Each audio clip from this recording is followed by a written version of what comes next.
Quite powerful. You said either in a situation of stress, because we need stress in our lives. Because if you're walking across the street, the stress factors, will be able to alarm you to maybe run or to stop. We need it to survive. It's our survival instincts. So when we're in moments of stress in our business, things maybe are not going well, or in our personal lives, wherever the situation is, we have the choice to create or to react. So in a situation where you're in debt, you can't see a way out, bad things just keep happening, so-called bad things, you can still create. You look at people like Elon Musk, all these other people in big situations, bankruptcy, all these moments, you found a way still to create instead of react and just to be in your circumstances.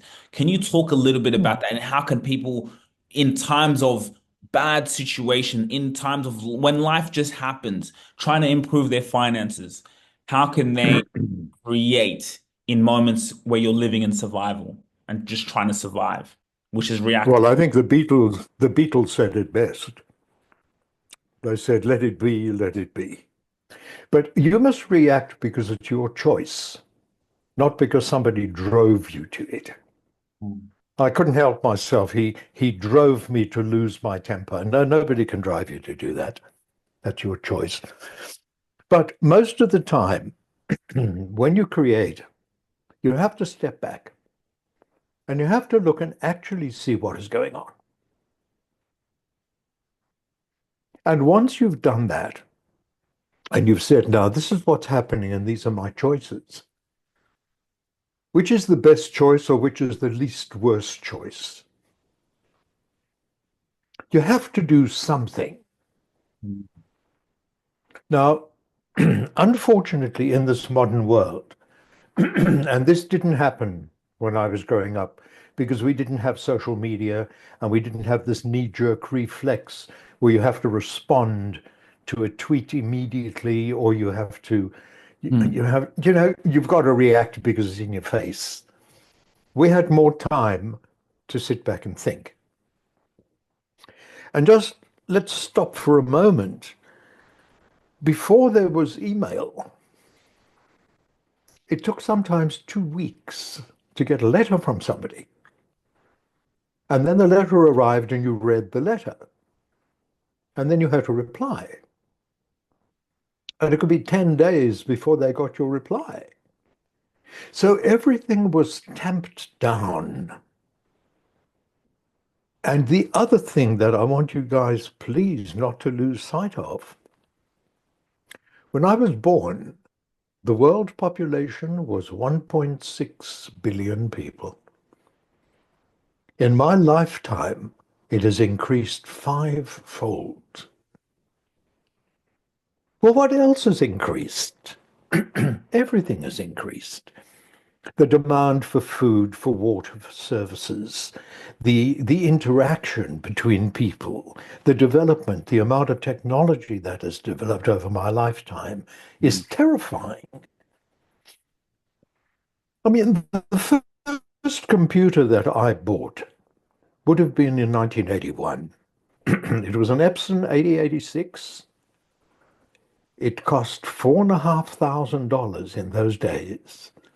And it used floppy drives, which were 120, 126, 250, yeah, around about 126 kilobyte.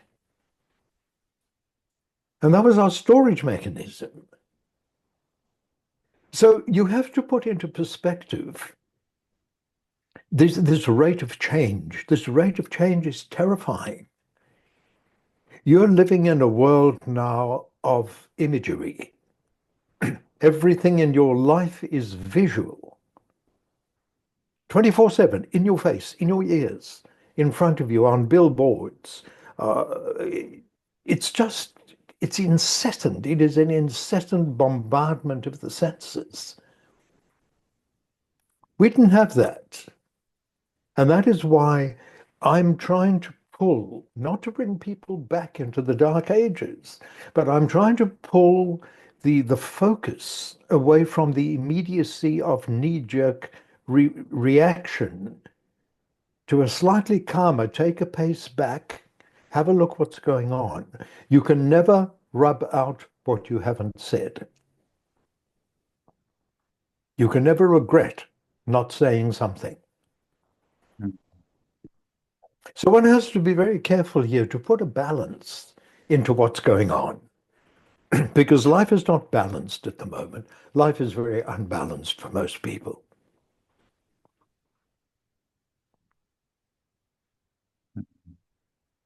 So Powerful. that gives us the situation. How do we react and how do we create?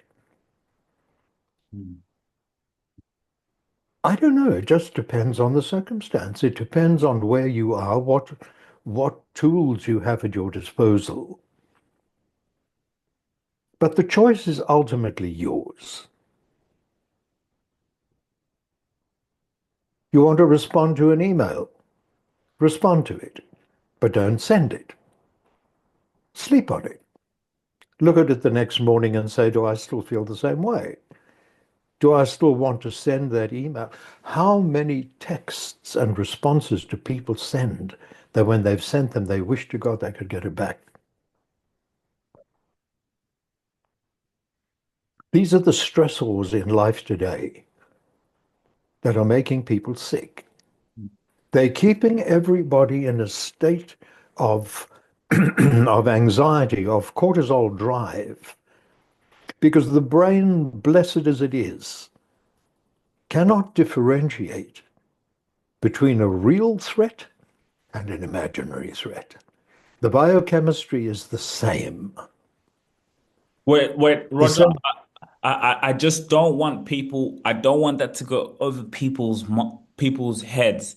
You just said what you imagine, and what was it again? What you imagine and what What is real? Yeah, what you imagine and what is real in the brain sees it the same.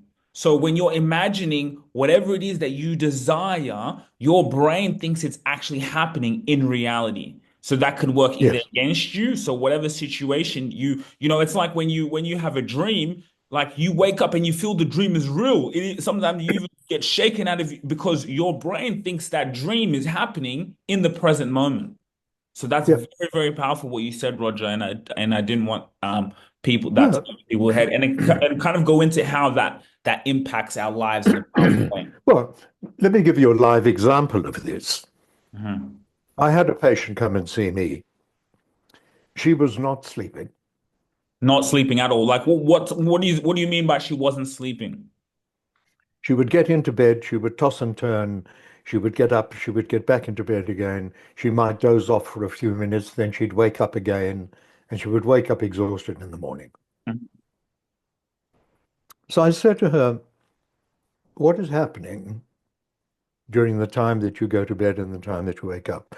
She said, my mind will not close down. I said, so who's keeping your mind awake? She said, well, it must be me. I said, well, can you think of anybody else who's doing it? She said, no. I said, all right. What's bothering you? She said, everything. I said, good. That's good news. Because if you could say to me, it was one or two things that were bothering you, we'd be able to look at it and say, well, can you change those things? When you say to me, everything is bothering you, it tells me that you're out of balance. Now, give me an example. What are one of the pet peeves of your life? She said, my mother-in-law. I said, okay. And by the way, the definition of mixed emotions is watching your mother-in-law drive over a cliff in your new Mercedes. Yeah. That's not fair. That's not fair to some mothers-in-law. All right. So I said to her now, give me an example. She said, she's coming over Easter. I said, what's going to happen? She said, nothing is good enough. No matter what I do, no matter what I say, no matter how hard I try, nothing is ever good enough. So I hooked her up to the biofeedback device so that I could monitor her breathing and her blood chemistry. I said, okay, now close your eyes and I want you to replay for me the last argument you had with your mother-in-law. And she closed her eyes and she sat back. And I want to tell you, my monitoring device nearly went through the roof. Her breathing rate shot up to 28, 29, 30 breaths a minute. Her chemistry changed, her cortisol levels peaked. And she came out, she was literally sweating. I said, now look around the room. Is your mother-in-law here? Imagine. Imagine. Hey, Exactly. I said, now who did this to you? She's not here. I'm not your mother-in-law. She's not in the room. you're Look at breathing, your breathing, graphs. breathing. You're breathing Look heavy. at your graphs. Look at your chemistry. Your brain responded as though your mother-in-law was there. So the same mechanism that that jumps in to save your life. Just one sec. Let me just terminate this. Guys, are you listening to what this man is saying?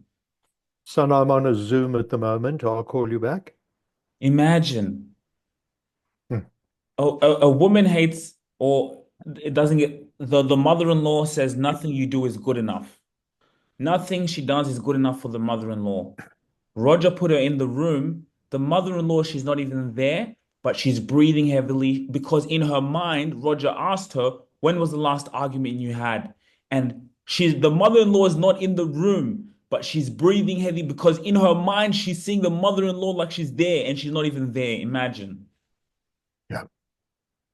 So to amplify that, your chemistry goes through exactly the same change when you're being chased by a Rottweiler with dripping teeth as when somebody cuts you off while you're driving.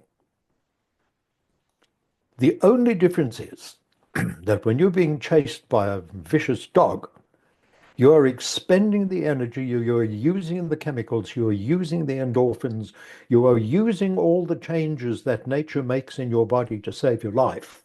Mm, Whereas when somebody cuts you off, you sit in the car and you thump the steering wheel and you mutter 3.5 letter expletives. This is why people are sick, because they are not utilizing that extra energy, that extra drive, that extra effort. It's almost like you're revving your engine with your foot on the brake and you're not mm, getting anywhere and you're damaging everything. mm, mm. So this is the create react situation. So how does she create in that situation? How does that woman react in a situation where nothing she can do is good enough for the mother-in-law? It's a stress. How now can she create in that situation? And also, what I don't want people, I want just to go back to that a little bit. Why that's so powerful is because in life, there's no more excuses. You were doing it to yourself. There's no, oh, I'm a victim. I'm like this because this person made me like this. I'm like this because this person made me like this. No, you were only doing it to yourself. In her mind, the mother-in-law wasn't there. She imagined as, and she's getting stressed as if she was there. So that's just within the only difference within in the mind. So you Yeah, can change that, which also is a powerful thing. So you're no longer a victim. But now let's go to this situation. How does one, in a situation like this, mother-in-law doesn't like her, how can she be at peace and create? right. That was the purpose of the second appointment. I Hmm. said to her, what are you going to do? Comes Easter and your mother-in-law is going to arrive with two suitcases. One's going to have her clothes and the other one's going to be grudges against you. That's Hey. who she is. Are you going to change her? She's in her 60s. She's established. What are you going to do? She said, I don't know. I'm already panicking. I said, all right. Here's a suggestion. When she arrives, welcome her, take her to her room, and say, now, this is the start of the weekend. This is my family. I'm with my family 24/7. You visit us from time to time. You have a son. You've brought him up. I have children. I'm bringing them up. We all have our particular lives to live. Can I ask you, please, for this weekend? You're visiting us. Let us live the life that we live. And when you go back home, you can live the life you want to live. Please do not bring your life into my home. Eh. She said, I could never do that. I said, why? What you going to do here? Take out a knife and stab you? Is she going to take out a gun and shoot you? Is she going to attack you? She said, but how can I talk to her like that? I said, very simply, just tell her this is your home Mm-hmm. and you and your husband and your children live your life the way you're living your life, and she lives her life the way she's living her life. Mm-hmm. And will she please respect your home? She said, well, she always interferes and says how I'm bringing up my children. I said, all right, you've got to be brave to do Mm. this. And you've got to say to her, you know, you're advising me on how to bring up my children. You didn't do such a great job on your husband, on your son. Oh, she said, I could never say that. I said, well, think it. And the interesting thing is the weekend came and went, and it was quite peaceful. She Because said she her had that mother-in-law conversation. looked shocked.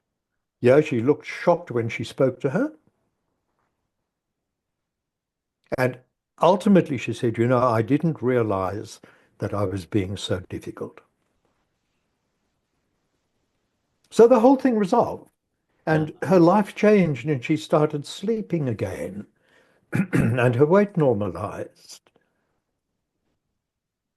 Wow. But until she got to the point that she understood that she was doing this to herself, nobody else was doing it. Mm. And the way I got her to see that was for her to use biofeedback. So she could watch a screen and she could see what her breathing and her chemistry was doing when it was calm and peaceful and we were having a chat. And then she could see when she changed her mindset and she started upsetting herself, how with nobody else in the room, her breathing and her chemistry went completely haywire. That was the aha moment for her. It's the same for all of us, Sugira. We're all guilty of doing the same thing. It's the world we live in. It's the environment. It's the community. It's the expectation. It's it's just what it is. But we don't have to accept it. Very powerful stuff. Very,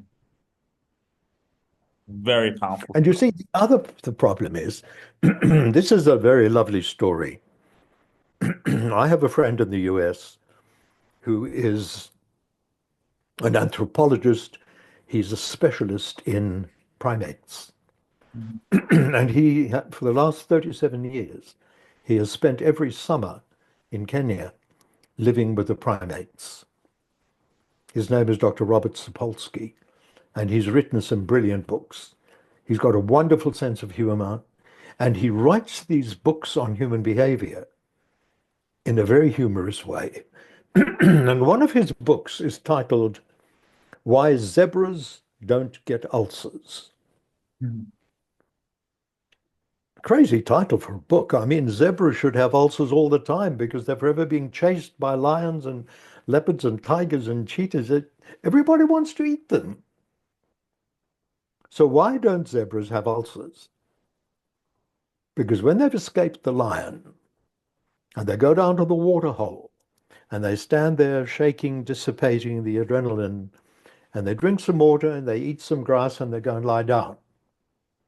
They do not spend the next 3 weeks telling every zebra they meet what a narrow escape they had. And we are reliving. things that never happened. We're reliving them in our minds and we are messing up our health for no specific reason other than we want to justify our victimhood. It's not smart. Mm. We want Well, I to, could be happy if you said like that. you just said we want to justify our victimhood. We want to Yes, justify it. And absolutely. we always bring it up. We bring it up. And like you said, sometimes so that's my question now. Like what's the angle that comes? Is it like you said, the awareness? So she got to see the data and have a look at it and say, wow, she's not even here and I'm reacting like this. So a lot of people don't even get that opportunity unless they come to a professional like you, because my goodness, the way you broke that down was magnificent. So is it a change of mind? So let's say you're doing things in your life and then this thought comes up and this person who you feel like did you wrong and this and this and this, and those thoughts keep popping up. I've experienced it myself. They keep popping up, and you could be shopping or it could be doing some work. So what is that now? Is that a change of mind? Is that being present? How does now one go from thoughts, from not being a victim to saying, like you said earlier, no matter what you do, no matter what you say to me, no matter what the external world says or does, I'm living in my purpose and I can just be in peace and go about my journey in a peaceful way. Yeah. The answer to that is pause. Pause. Pause. The world is not going to grind to a halt if you do nothing for a minute or two. Curb that desire to knee-jerk reflect. You don't have to respond. If somebody says something to you, you are not obliged to respond instantaneously. There is no law which says that.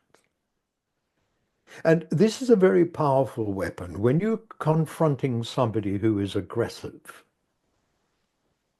slow down. And then they're going to say to you, well, why are you not answering? And saying, because I'm trying to work out what it is you're saying. You must have a reason for saying these things or doing these things. And I can't see that reason. So I'm not going to respond immediately because I'm probably going to be wrong. This diffuses so many situations. Mm. So, Gary, do you mind if I take a moment before I respond? Obviously, you have a reason for saying what you've said. And I'd like to just go over what you've said and see if I can find the reason. Can you get angry with me for doing that? No, imagine. Even though politely, No. the way you asked it politely. It's more respect for you than criticizing you. Even though I think you're wrong, I'm giving a pause. Let the temperature settle, slow your breathing down, and then address it. And the world would be a much kinder and a much Oh, happier place if people didn't react immediately. the world would be completely, people wouldn't, some people are doing prison for the rest of their lives and will never see daytime just because they didn't take that one pause, that one Yeah. little pause, that one, they reacted. And it's so easy for us to, but I love that. And it's silence. It's that silence. Do you mind if what about in situations where at times in life, some people get so blinded by the stress, exactly what you're saying, so blinded by it that they can't see. So maybe what you might say could, even if someone is reasonable, like you're saying, and is doing the things that you're saying, is not reacting and being as patient as they can be, how do you now be at peace and still respond? Do you not say anything anymore? Do you just kind of like, let's say that mother-in-law situation. Let's say if that didn't Yeah. go to plan. Let's say if she did get, oh, how could you say this, da da da, right? Now, what is she supposed to do in that situation? She loves the You son. say, well, She has children. we we obviously see things differently. This is my home, and if you're not comfortable, being here, living with us the way we live, maybe it's better if you don't come. Thanks.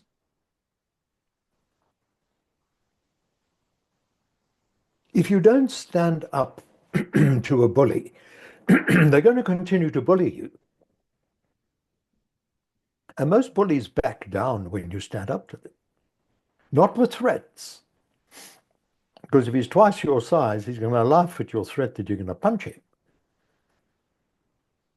But in most of these situations, you can say to somebody, you know, we are not going to agree on this point.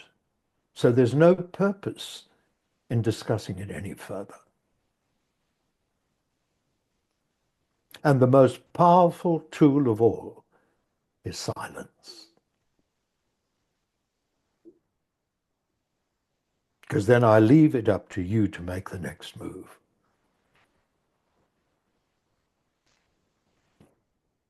Boom. Boom. Just like that. Exactly. Wow.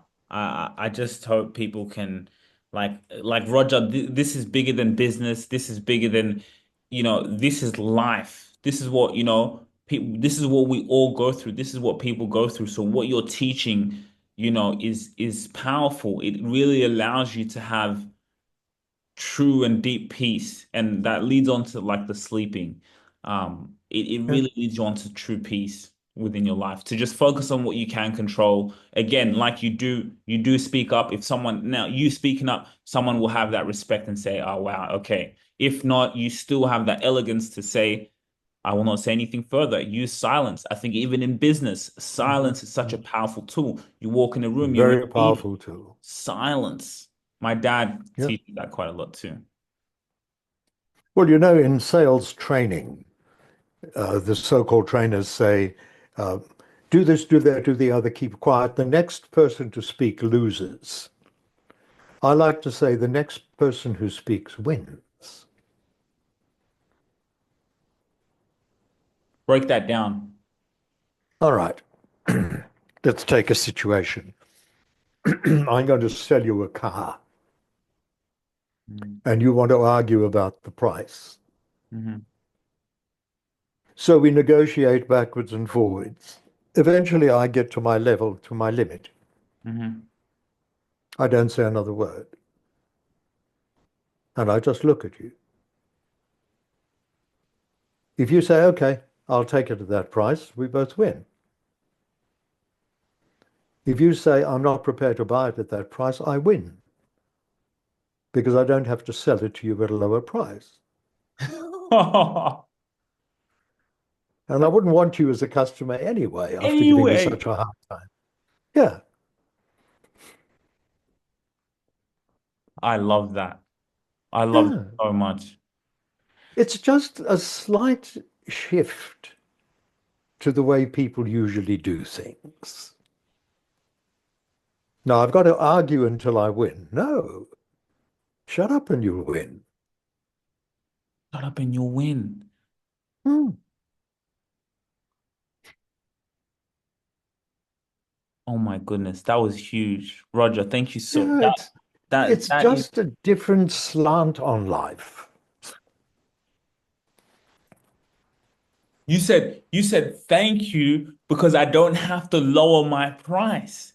If you don't want to Exactly. pay for what I have, and there's so many times a lot of small business owners can relate to that, where it's like, you know, you go and you pitch your services, then someone says, let's say they say no, then you lower your price just to, but if they say no, even number one, when you lower your price, their respect goes down for you. And then number two, you don't want that person as a customer anyway. They will give you problems later. No, And if you stay silent, someone will say, yeah, the confidence, if they're charging that price, they must be good. And usually those people are better clients because they trust you.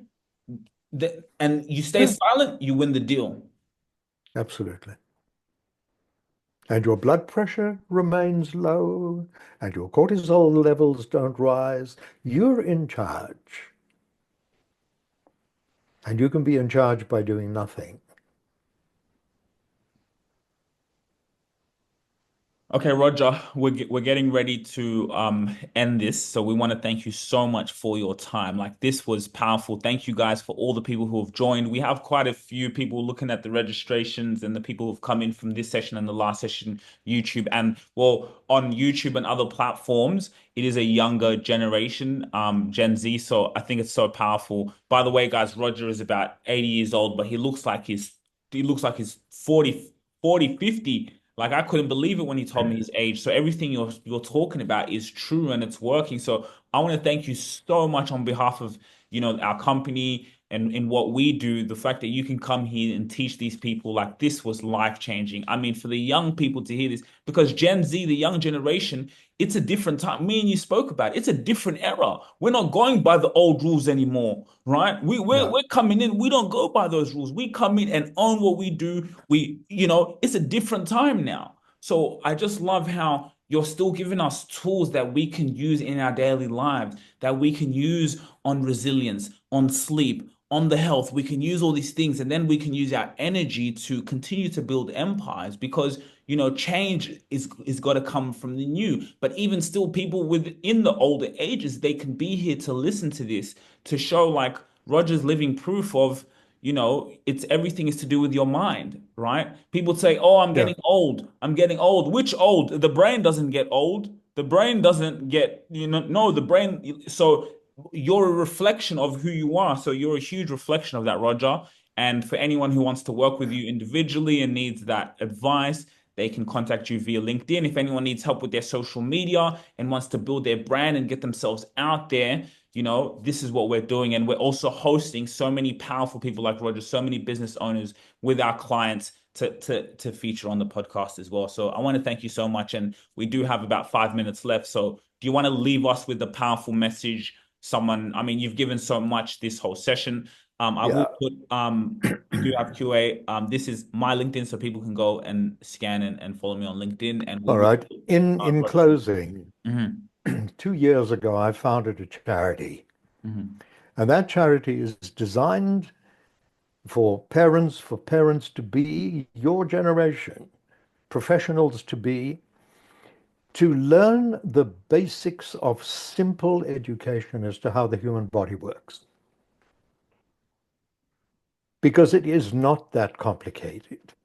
So this charity works with small children in kindergarten, with the kindergarten teachers, with parents, with grandparents, teaching them how to look for the first signs of dysfunction before the symptoms appear.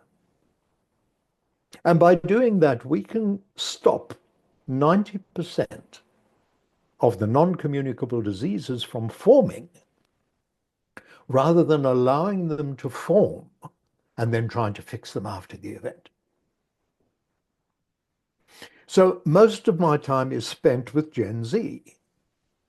My team are Gen Z. You're the guys that I can relate to because you want to be horizontally integrated.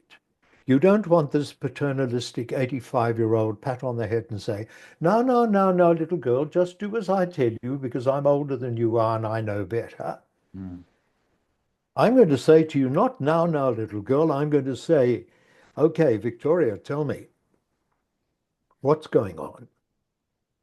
Is there something that I can do that's mhm, going to facilitate what you want to do? mhm, And I have the most incredible selection of young friends. mhm. 95, 98% of the people with whom I integrate are 40 or 50 years old. Wow. Yeah. And And we work with Gen Z because if you look at our website, you'll see it's a Gen Z website. It's there to get people engaged in what we're doing, not to tell them what we're doing. So you'll find the website. It's called IOP. It's on my LinkedIn page as one of my linked sites. And it's all about what we can do for the health of future generations of children. Mhm. That's going to be our service to the world. So it's IIOPE. There it is. You've just passed it. Yeah, but where's the, Um, why can't I find the website? yeah, iiope.org. Just type it in and see iiope.org. There you guys. And I And love, that's I our love vision. this one. That's our vision for the future of the world.